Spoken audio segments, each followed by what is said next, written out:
Hello, welcome back to Following Signs. I'm your host, Richard Pyle, and today we're going to be diving into one of the most profound psychological frameworks that defines not only our relationships, but also our emotional development, our stress responses, and even our mental health.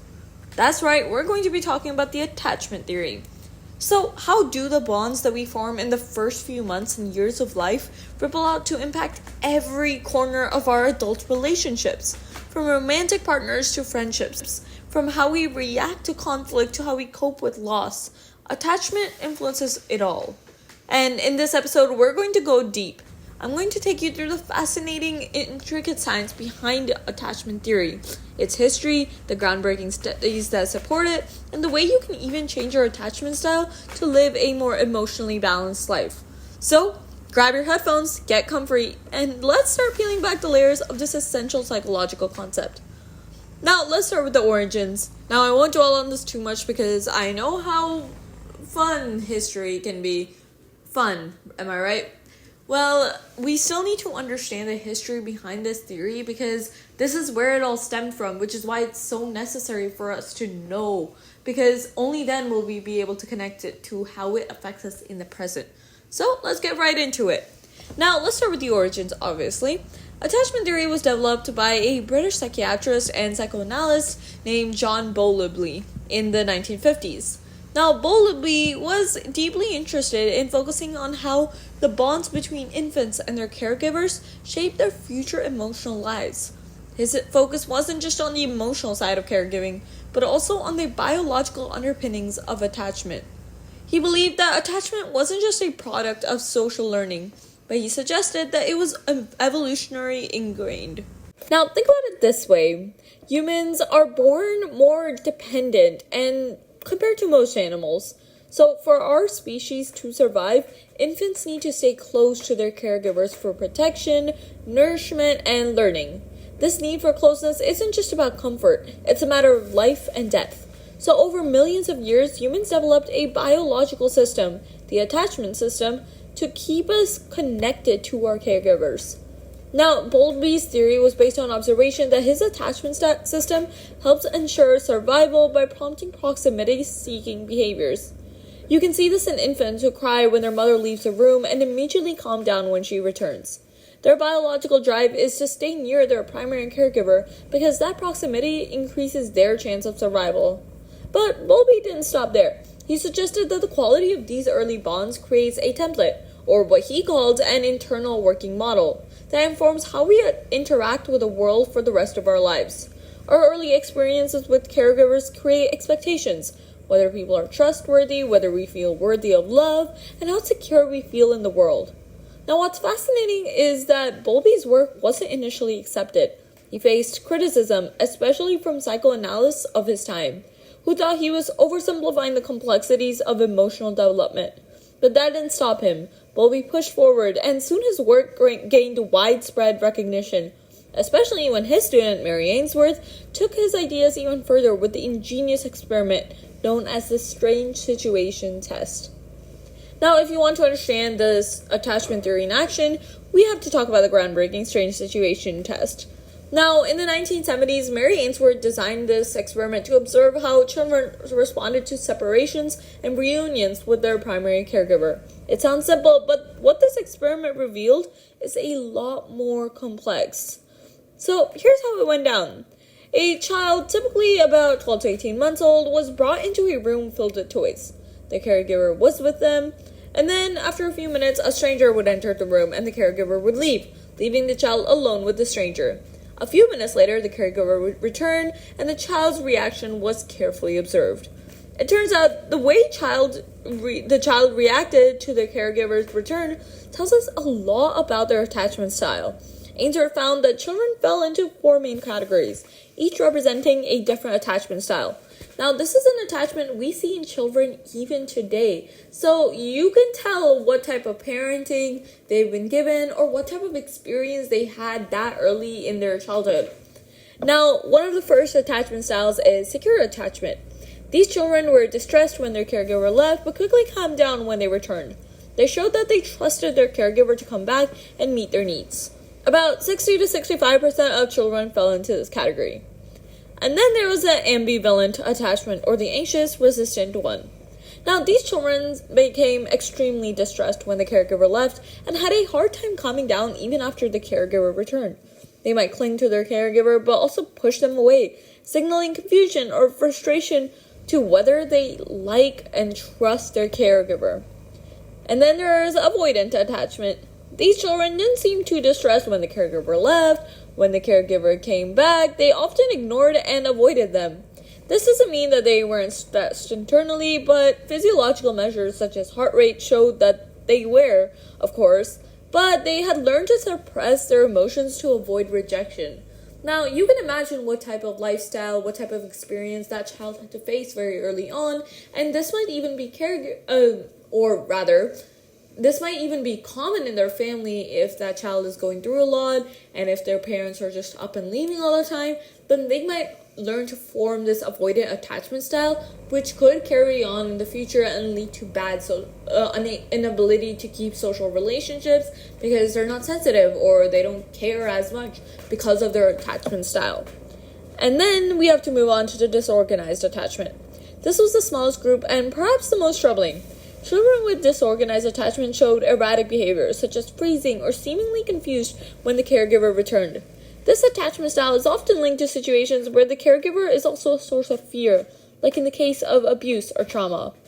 Now, what makes this experiment so important is that it provided empirical evidence for Bowlby's ideas. We now had concrete proof that early relationships impact not just behavior in infancy, but also throughout lives. So, now that we've covered the behavioral aspects of attachment theory, we have to talk about what's happening in the brain when those early bonds are forming. This is where things get even more interesting, because attachment theory isn't just a psychological framework, it's a biological one too. Research in the field of neurobiology has revealed that the brain's attachment system is closely linked to several critical neural circuits, especially those involved in emotional regulation, reward, and social bonding. Now, when we talk about attachment, we're talking about the limbic system, specifically the amygdala and the hypothalamus, which plays a central role in processing emotions and forming memories. These regions are closely connected to oxytocin and vasopressin systems, which are neuropeptides heavily involved in bonding. Now, oxytocin, often referred to as the love hormone, is released during social bonding activities like hugging, breastfeeding, or just even close, intimate conversation. This hormone reinforces the attachment bond, making us feel close and connected to the people we love. It's not just about the feeling of being warm and fuzzy, though. But oxytocin also lowers stress by reducing activity in the amygdala, which helps us feel more secure and less anxious.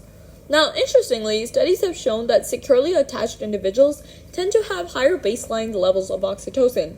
On the flip side, people with anxious or avoidant attachment styles often show heightened activity in the amygdala, the brain's fear center, suggesting that their attachment systems are easily triggered by stress. Now, one study conducted in 2005 by neurophysicist Ruth Feldman showed that mothers and infants with secure attachments had synchronized oxytocin levels during interactions. Now, this created a kind of neurochemical dance. The syncing of neurochemicals isn't just about feeling close, it's actually rewiring the brain. Now, when a caregiver responds to an infant's distress with warmth and attention, they're teaching the infant's brain how to regulate emotions. The brain starts building neural pathways that support trust and security, making it easier for that child to develop healthy relationships later in her life. This early regulation is crucial because our attachment system is linked to the HPA axis, which controls our brain's response to stress. When children experience consistent care, their HPA axis becomes more resilient, meaning they're better able to handle stress without feeling overwhelmed. But when caregivers are inconsistent or neglectful, the HPA axis becomes hypersensitive, setting the stage for heightened stress reactivity throughout life. So, how does all this early bonding translate into adult relationships? Remember how we talked about the 4 attachment styles? Well, those are childhood patterns that often follow us into adulthood and shape the way we behave in romantic and platonic relationships. So let's explore how each of these styles play out in adult life, and you can probably compare and contrast what type of style you think you are, and if it's a bad style, I will be talking about how to move towards a healthier attachment style so you don't get hurt and you don't hurt the other person as well. So let's start with secure attachment. Now, in adults, this looks like what we might call a healthy relationship. Yes, I know that's very hard to find. No, I'm just kidding. It's really not if you're finding a good person that matches your values. Now, I'm not here to talk about love. I'm here to talk about attachment. So let's get back into it. Now, these individuals are comfortable with intimacy, able to trust each other, and maintain a sense of independence. And when conflict arises, they're usually good at communicating and resolving issues without falling into emotional extremes. Then there's the anxious, preoccupied attachment, which leads to behaviors where someone craves intimacy but also lives in fear of rejection or abandonment. This might manifest as needing constant reassurance or becoming overly dependent on a partner for emotional support. In these relationships, these individuals might struggle with jealousy or insecurity. And then there is the dismissive, avoidant attachment, which means that while someone may appear independent or self-sufficient, they often avoid close relationships or emotional vulnerability. These individuals might distance themselves when things get emotionally intense or avoid conflict altogether by shutting down emotionally. And lastly, there's the fearful avoidant or the disorganized attachment, which is perhaps the most challenging type of attachment. Now, adults with this style often experience intense emotional highs and lows. They may want closeness but are also very afraid of it. As a result, their relationships can be turbulent, as they alternate between seeking intimacy and pushing it away. This brings us to a key point. Our attachment styles don't just impact how we relate to others, but they also impact how we relate to ourselves. People with secure attachments are better able to regulate their emotions, handle stress, and maintain a sense of self-worth, even when things get tough. But those with insecure attachment styles often struggle with self-regulation, leading to difficulties, and not just in relationships, but in mental health more broadly. Now, you may be wondering, am I stuck with my attachment style forever? The good news is, no, you're not. While our early experiences do shape us, they don't define us. Research shows that attachment styles can and do change over time, especially with conscious effort and through relationships that provide new, secure experiences. Therapies like cognitive behavioral therapy or CBT and emotionally focused therapy or EFT are designed to help individuals recognize their attachment patterns, understand where they came from, and create new, healthier ways of relating to others. And just like brain rewires itself in early childhood, it can continue to form new neural connections through adulthood, what we call neuroplasticity. This means that with the right support, we can actually rewire the brain to develop more secure attachment behaviors.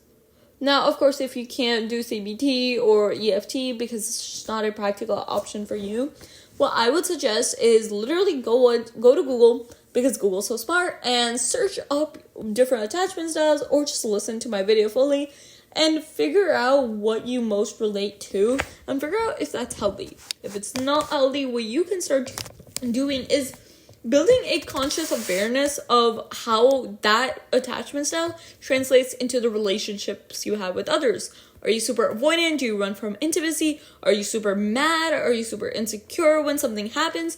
Think about it. Feel yourself doing that. Be very consciously aware of your actions. Maybe tell your friends and family, tell me when I'm doing this so I know when I'm doing it. Because the first step to recovery is literally being consciously aware of what you need to recover from. And once you're going to be consciously aware and starting to recognize these patterns in your daily life and how it's impacting your life, you can start working to change them. And you can start moving towards a healthier relationship, a healthier attachment style. Now, another way attachment can change is through emotionally fulfilling relationships. If someone with an anxious attachment style, for example, forms a relationship with a securely attached partner who consistently meets their needs, over time, their attachment style can shift towards security. Now, the same is true in reverse, of course. Someone with a secure attachment style can become anxious or avoidant if they experience trauma or a series of unhealthy relationships. Now, before we wrap up, let's talk about how attachment impacts mental health. Studies have shown that insecure attachment, whether it's anxious, avoidant, or disorganized, can increase the risk for a range of psychological issues. These can include anxiety disorders, depression, borderline personality disorder, and even eating disorders. Because attachment is tied to how we regulate emotions, individuals with insecure attachment styles often struggle to maintain stress, or rather manage stress. They're more likely to experience emotional dysregulation, meaning that they may feel overwhelmed by negative emotions like anger, sadness, or anxiety and have difficulty calming themselves down. Now, attachment theory has also been used to understand the dynamics of trauma, particularly in the context of PTSD, or of course, post-traumatic stress disorder.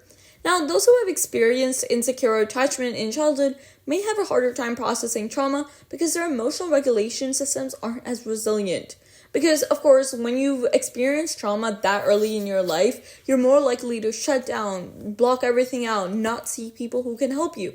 But again, that's not healthy, and you need to be consciously aware that you're doing it to be able to stop it in the future.